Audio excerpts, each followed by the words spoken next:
Alright, so today I just want to make this video because I planted some Shisho purple in this section over here. I just made a bunch of holes in each and every like couple inches, and I basically put a couple seeds of Shisho purple in there. You can probably see some seeds right here.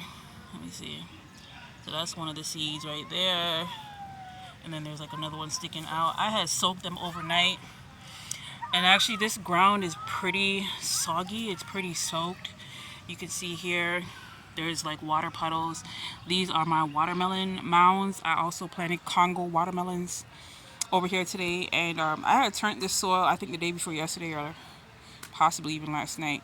And there's like a lot of water just running down the property from whatever rainfall we had a couple days ago. I don't know if it rained last night. The soil seems pretty dry, more up the hill, but down the hill, and this is sort of like the middle plateau where all the water is just running off. It's a lot of water getting into the soil and causing this sort of sogginess. Like over there has never been soggy, but you can see it's soggy. Anyways, over here I also planted some red, I think it's called red ochre lettuce, or it's some type of really very saturated red leaf lettuce. So I planted that. I barely just sprinkled it on there and sort of raked around to hopefully get the soil or the seeds to be covered. And I did weed this area today. It basically looked like that. You can see it getting over here on my cauliflower too, which this is overwintered cauliflower.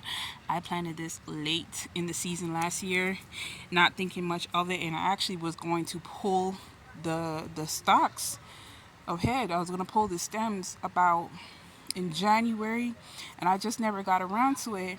And in February, it started to fly. Now I'm just noticing this is starting to go red. I don't know if that's a good thing. Right there, that was not like that earlier today. Definitely was not like that yesterday. I don't think the camera is picking it up. I don't know what that means. This cauliflower head, it was covered in, I guess you call them cabbage beetles or something like that. And this one had popped up shortly after this one, and then there was one back there. That one doesn't have as much foliage or anything, and then there's like a couple others just hanging around. They're not really doing anything, but I haven't gotten rid of them because these other ones didn't seem like they were doing anything at one point, and they ended up making heads of cabbage. So I'm hoping that I could at least make a dish, because it's not a whole bunch of them here, but I do have some more seeds. And like you can see, it's like a really small baby one. This area is overrun with weeds. I got some of these broccolis. Sorry, what am I saying? It's because I know I need to order some more broccoli seeds. But I got some of this garlic, and my goal was to go around. This actually started growing in the compost. My goal was to go around and plant some sort of in between in these areas, in between these cabbages, to sort of help fight against